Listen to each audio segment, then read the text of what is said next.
আফগানিস্তানের সাথে এই জয়ের পর বাংলাদেশের সুপার ফোরের ভাগ্য নির্ধারণ করবে এখন শ্রীলঙ্কা। বাংলাদেশ বর্তমানে যে সমীকরণে আছে, এই সমীকরণে শ্রীলঙ্কা যদি পরের ম্যাচে আফগানিস্তানকে না হারাতে পারে, বাংলাদেশের আজকের জয় পুরোপুরি বৃথা। এবং এর কারণ হচ্ছে বাংলাদেশের রান রেট। বাংলাদেশের সামনে আজকে যে সমীকরণটা ছিল তা হচ্ছে, বাংলাদেশ যদি আফগানিস্তানকে 100 রানের ব্যবধানে হারাতে পারত, অথবা একটা 120 থেকে 130 রানের টার্গেট নিয়ে যদি 14 থেকে 13 ওভারের মধ্যে চেস করতে পারত, সেই ক্ষেত্রে বাংলাদেশের রান রেটটা শ্রীলঙ্কার সমান বা তার চেয়ে এগিয়ে যাওয়ার একটি সম্ভাবনা ছিল।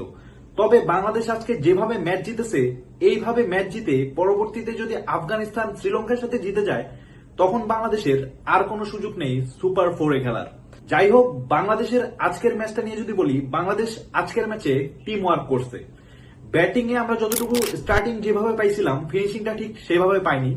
সাইফ এবং তানজিদ তামিম যে পাওয়ার স্টার্টিংটা দিয়েছিল, 10 ওভারে বাংলাদেশের রান ছিল 82 কি 84। এরপরে 10 ওভারে বাংলাদেশ খুব একটা ভালো রান করতে পারেনি। পরের 10 ওভারে বাংলাদেশের রান এসেছে মাত্র 64, এবং শেষ 5 ওভারে বাংলাদেশ রান করেছে মাত্র 45। মূলত বাংলাদেশ যেভাবে শুরু করেছিল, আজকের স্কোরটা 170 থেকে 200 কাছাকাছি একটা স্কোর হওয়ার কথা ছিল। কিন্তু বাংলাদেশ, আমরা যেটা নিয়ে কথা হচ্ছিল যে পাওয়ার হিটিং, কিছুদিন আগে পাওয়ার হিটিং কোচ আসার পরে বাংলাদেশের অনেক আলোচনা হয়েছে, যেটি নিয়ে বাংলাদেশ পাওয়ার হিটিংটা কতটা আসলে বৃদ্ধি করতে পারছে।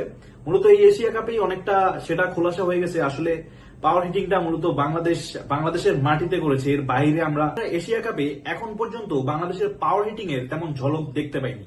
শেষের দিকে শামীম পাটোয়ারি এবং জাকির আলীর থেকে একটা এক্সপেকটেশন থাকলেও, তারা গত ম্যাচে ভালো খেললেও এই ম্যাচে খুব একটা পাওয়ার হিটিং করতে পারেননি। বিশেষ করে জাকির আলী, তিনি অনেকগুলো বল খেললেও ঠিক মতো কানেক্ট করতে পারেননি। এই সমস্যাটি আমরা গত ম্যাচেও দেখছি শ্রীলঙ্কার বিপক্ষে। মূলত তিনি ব্যাকফুট ছাড়া সামনের যে বলগুলা, সেই বলগুলা খুব একটা ভালো করে ফেস করতে পারতেছেন না, ব্যাটে বলে কানেক্ট করতে পারতেছেন না। তবে একটা ভালো বিষয়, যে দুইটা পরিবর্তন করা হয়েছিল আজকে, মূলত সাইফ হাসান এবং নুরুল হাসান সোহান, তারা দুজনই ভালো ইম্প্যাক্ট আসছে। তবে সাইফ হাসানকে দিয়ে বল করানোর যে বিষয়টা, তার কারণ হচ্ছে আজকে বাংলাদেশ একজন বোলার কম নিয়ে খেলেছে। এই কারণে মূলত সাইফকে দিয়ে লিটন বোলিং করাতে বাধ্য হয়েছে, সে 6 খাওয়ার পরেও। তাছাড়া আমাদের বাকি যে বোলিং ডিপার্টমেন্ট, তারা ছিল আজকে দুর্দান্ত। বিশেষ করে মুস্তাফিজুর রহমান, তাকে নিয়ে আসলে বিশেষভাবে কিছু বলার নেই। তার মতো পেসার বাংলাদেশে আর কেউ আছে বলে আমার মনে হয় না, এবং আপনারাও নিশ্চয়ই আমার সাথে একমত। যখন উইকেট প্রয়োজন, যখন বল ডট দিতে হবে, ঠিক তখনই কাজটি করে দেন মুস্তাফিজুর রহমান। বলতে গেলে মুস্তাফিজুর রহমানের কারণেই মূলত আজকে অনেকটা চাপে পড়েছিল আফগান ব্যাটাররা। তবে আরেকজনের কথা না বললেও নয়, সে হচ্ছে নাসুম আহমেদ। দীর্ঘদিন পরে জাতীয় দলে ব্যাক করেছেন।